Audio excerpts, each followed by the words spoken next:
Do you know what capitalism is? Actually, no. If I asked you to explain it, what would you say? I think we all get a general vibe about what it is from our personal experience living in it or what we hear about it in conjunction with politics or through social media. To most people, capitalism means an economy where you can work hard, start a business, and make a lot of money competing in a market against other companies generating the same or similar products, which in theory drives innovation and lower prices for consumers.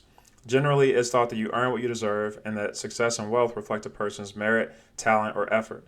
Politically, it's often associated with the idea of freedom because in it, you should be free to make as much money as you want to work to make without the government getting in your way.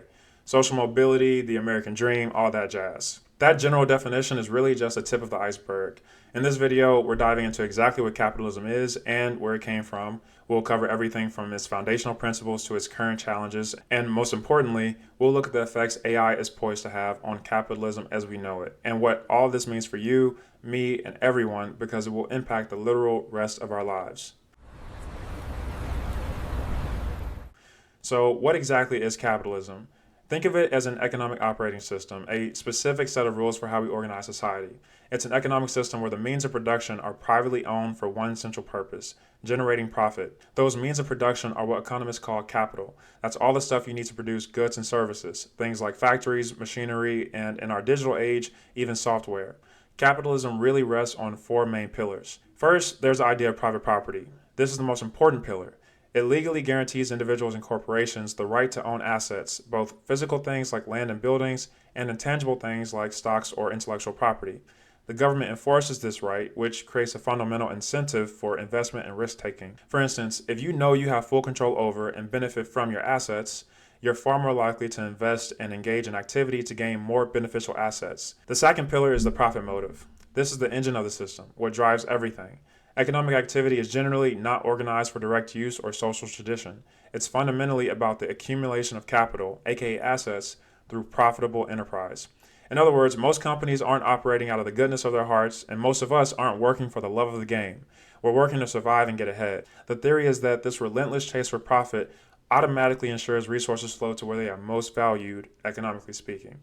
If something isn't making money, it's sort of seen as a waste of labor and capital. Third is wage labor. This creates a fundamental division in society. On one side, you have the owners of capital, the means of production.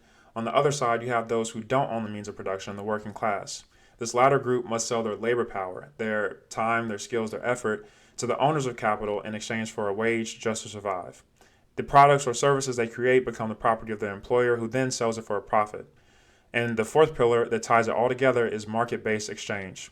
This means no government or central planner decides what gets made or how much, what those goods and services cost, or how they are distributed. Instead, millions of individual decisions being made in the market do, based on supply and demand. A simple example of how this works is Uber surge pricing. So on a normal day, the price is standard, but when there is a concert that ends and everybody's trying to order a ride home, the demand for an Uber goes up, which means that people are willing to pay more for a ride. Then Uber drivers in the area see that price signal that tells them, there's a lot of demand here, you can make more money if you come and drive now. In response, more drivers head to that area to meet the demand, which increases the supply and starts to decrease the price again. But no one at Uber was coordinating all of that activity or any of those individual decisions. This cycle is guided by what's often called the quote unquote invisible hand of the market. It's the push and pull of supply and demand that coordinates economic activity automatically. Now, where did capitalism come from? It didn't just appear overnight and it wasn't an invention. No one sat down and designed it. It came from a slow, gradual evolution of political and economic systems that took place in Europe over centuries. From about the 800s to the 1500s, Europe operated under feudalism. During this period, people generally lived on farms. There were lords who owned the land and serfs who worked the land. The serfs had little to no rights and were legally bound to the land. Wealth and power came from owning that land, and society was rigid. Your place in society was set at birth. There was no working your way up. And markets for buying and selling things were small and constrained to their local area. Feudalism was pretty stable until the mid 1300s when the bubonic plague killed roughly a third to half the people in Europe. As you can imagine, this disaster shook up the social order and also led to a worker shortage, giving the surviving serfs some leverage to demand higher wages and better conditions. Many serfs abandoned their manors for growing towns and cities. This migration gave rise to a new merchant class whose wealth came from trade, not land. This paved the way for mercantilism, an economic system that dominated Europe from roughly the 1500s to the 1700s. During this period, powerful states and merchants teamed up to establish colonial empires, as neither group individually had enough resources for large-scale colonial endeavors. States provided protection and official permission, and merchants contributed capital, settlers, and commercial expertise. Mercantilism set the stage for modern capitalism by greatly expanding trade and monetizing economies on a larger scale. But this wasn't full-blown capitalism yet, because the most important elements of production, the land and labor, weren't yet widely traded on open markets. For the final transition to the modern system of capitalism we know today, two key ingredients were needed. First, a massive pool of investment money, which had been built up during that mercantilist era. Second, and this is crucial, a large, landless working class. Where did they come from? Well, in places like Britain, a process called the enclosure movement converted shared village fields into private fenced-in property controlled by wealthy landowners. Peasants were forced off the land that they had relied on for survival, causing them to flood into new industrial towns and cities with nothing to sell for food, clothes, and shelter except their time and labor. So now we have the ingredients needed for modern industrial capitalism: a massive pool of capital built from mercantilism and colonialism, and a massive pool of labor ready to work. To get fully baked capitalism, you just need an oven, which was the Industrial Revolution beginning in the late 1700s, where the invention and improvement of the steam engine allowed for larger mechanized factories and manufacturing processes. This new technology shifted society from small-scale subsistence farming to the mass production of goods for a global market. The industrialist replaced the merchant as a central figure, and the capitalist system we recognize today was born. Capitalism came with a powerful promise, most famously laid out by Adam Smith, considered to be the father of capitalism. His vision was that through competition and free markets, we could collectively channel our individual self-interest into a net positive for society. As he put it, it is not from the benevolence of the butcher, the brewer, or the baker that we expect our dinner, but from their regard to their own interests. In other words, as humans with a natural tendency to ensure our own survival and comfort over anyone else's, we produce goods and services for others when we know it'll better our own positions. This system, in theory, unleashes human ingenuity. Competition in a free market drives us to innovate, to outpace our competitors, and if you look around, that innovation is very apparent. From life-saving medicines to the smartphones in our pockets to freaking artificial intelligence itself. And through a more efficient division of labor where a complex job is broken down into simpler, specialized ones, capitalism allows us to produce a lot more goods and resources per worker, increasing the total wealth in a nation. Again, you can see the effects of this in the sheer amount of material resources we've created, which has led to a dramatic reduction in extreme poverty worldwide, from approximately 90% in 1820 to around 10% in recent years. But even Adam Smith could predict some inherent issues with a system like this despite its benefits. For instance, he recognized the potential downside associated with the division of labor. He worried that a worker who spends their life performing a few specialized, repetitive tasks could become, in his words, as stupid and ignorant as it is possible for a human creature. To combat this outcome, Adam Smith, again considered the father of capitalism, argued that government-supported education was necessary. Other famous critiques of capitalism came from thinkers like Karl Marx, who saw its inherent dynamics as a process leading to class conflict and exploitation. In his view, capitalism reorganized society into two opposing classes, a class that owned the capital and a working class that sold their labor for wages. He believed that this inevitably leads to exploitation of the working class because their interests are at odds with the capital class. The working class is constantly struggling for better pay and working conditions, which makes their labor more expensive for the capitalists. And the capital class has to pay the working class the minimum that they can get away with, usually covering their basic living needs, in order to maximize profits from the goods that the working class produced. What I think people don't realize is that Adam Smith, again, the father of capitalism, also had concerns about this dynamic. He warned that businessmen, in their pursuit of profit, have a self-serving interest to deceive and even oppress the public to advance their own gains. He claimed that while they advocate for what might look like general commercial freedom, aka deregulation, the outcome they want is always, in some respects, different from and even opposite to that of the public. He even recognized that business people would try to use their wealth and economic power to influence the government, and said that the proposal of any new law or regulation of commerce which comes from said business people ought never to be adopted till after having been long and carefully examined with the most suspicious attention. And this brings us to the central issue. Capitalism is like a powerful car engine. It can take you to amazing places fast, but without guardrails, a steering wheel, and brakes, which is what regulation is, it will inevitably crash. Without laws regulating it, the system isn't programmed to automatically account for costs or bad outcomes it can push onto someone else. These are what economists call negative externalities. For instance, I'm from Memphis, where Elon Musk's company XAI has a new data center that is making him profit, but the local community has to bear the cost of air pollution caused by the data center. Capitalism just considers what is profitable, even when that profitable venture is negatively impacting the society or environment. And if you want the ultimate example of this system with its guardrails completely removed, look no further than American slavery. Slavery wasn't just some historical accident, it was really just capitalism perfected. What's a better working class for capitalists than a captive working class that can't bargain for better wages or working conditions? Plantations were profit maximizing businesses, aiming to extract the maximum possible labor output at the lowest labor cost. The violence and subjugation and racism that came with it was just a means to that end. It's a gruesome illustration of what happens when profit motive and human self-interest are allowed to operate unchecked without respecting human dignity. So this gets to the core of it.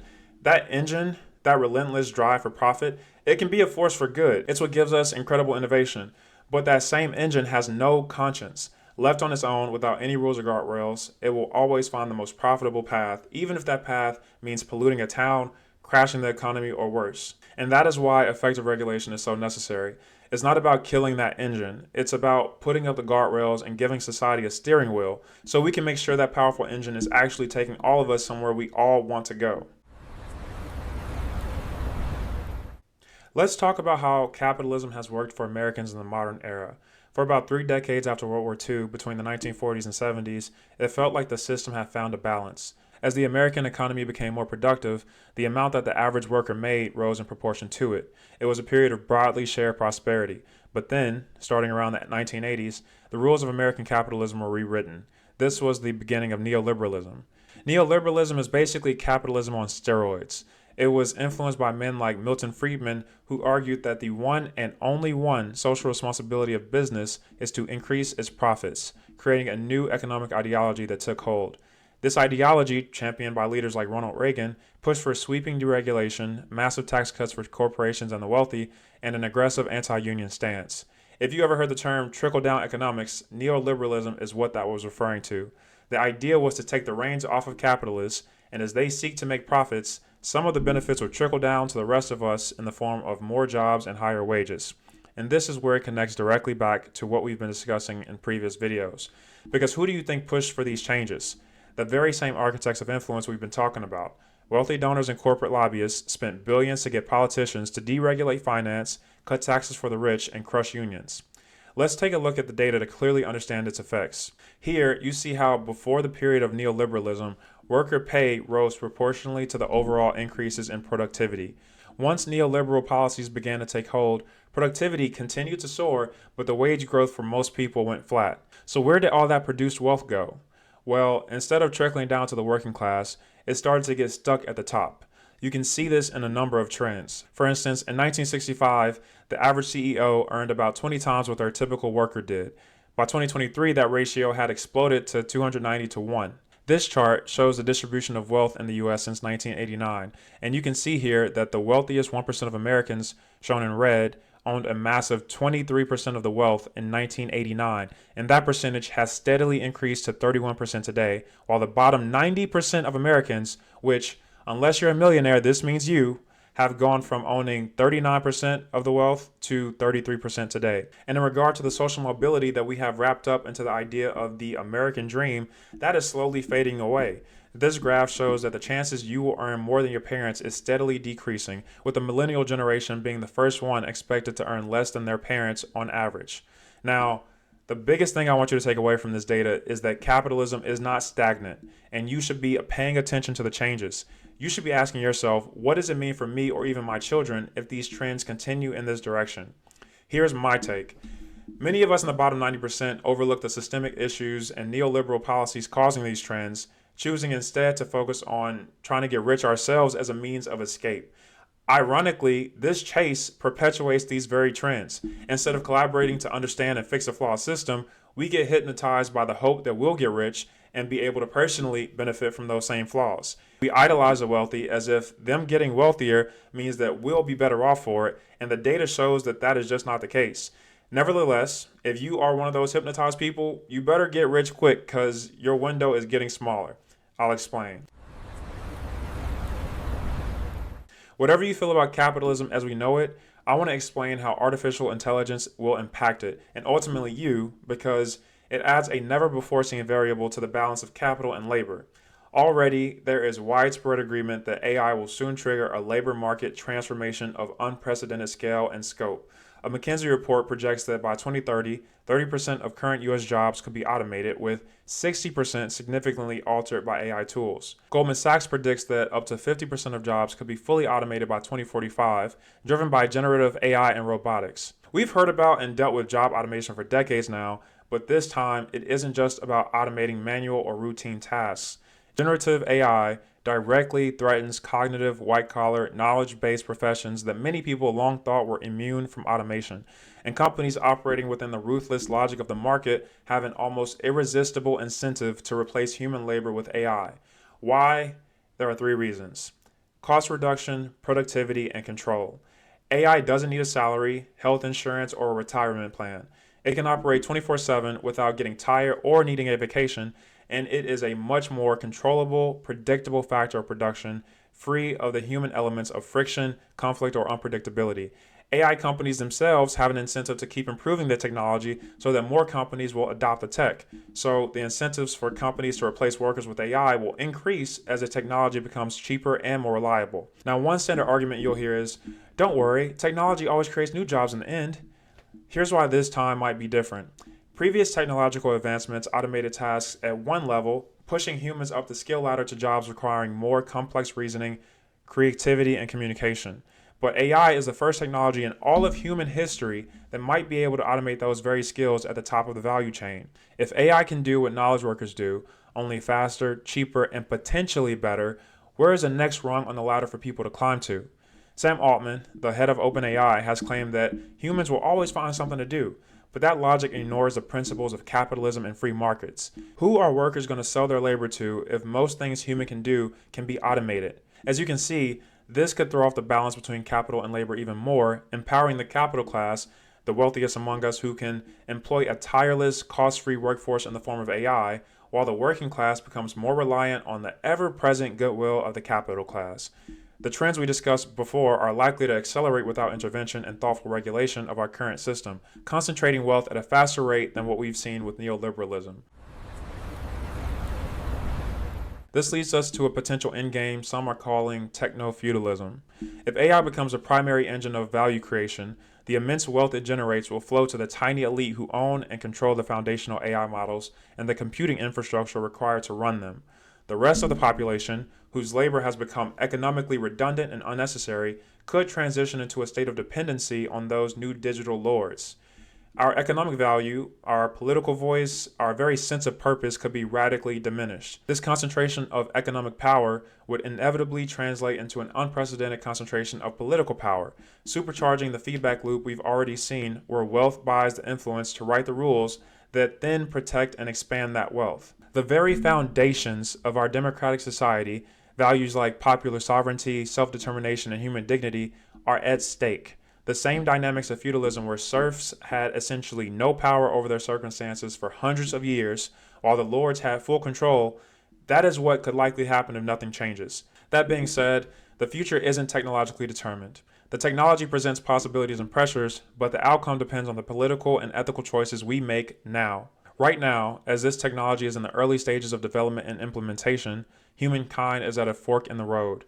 One path, the default path that we're on, of allowing these trends to accelerate unchecked, leads towards a future that looks a lot like techno-feudalism. The other path requires a conscious collective decision to assert democratic control over this powerful new technology to ensure its immense benefits are shared broadly and that it is developed in service of human values, not just a profit motive. The ultimate question is not whether AI will remake our world. I can guarantee it will. The real question is, who will have the power to decide what that remade world looks like?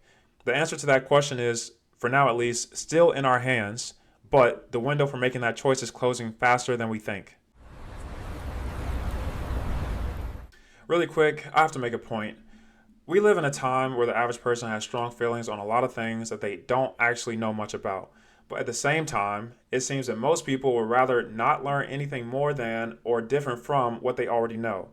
Maya Angelou said it best. People are afraid to be pried loose from their ignorance because they know their ignorance so well, they know it better than they know their body odors. And if you say, come on, give up your ignorance, they get into that terrible position, terrifying. They'd rather bear the ills they have than fly to others that they know not of. Translation. You know what the worst thing about love to not know. Hate knowledge. Shit. So I tell you, to break in your house, you want to save your money? Put it in your books. Don't read. Just put the money in the books. Shit, books are like kryptonite. Here's a book. No! Not a book! No! From what I can tell, this problem is getting worse because we live in crazy times. It feels like there's too much to know, which can be overwhelming, and it's hard to know who to trust when there is so much polarization. I'll make a future video about our information ecosystem and best practices to get and stay informed, but for now, I just want to urge you to stay open-minded and curious. I am begging you to care enough to learn more about the world you live in and why it works the way it does.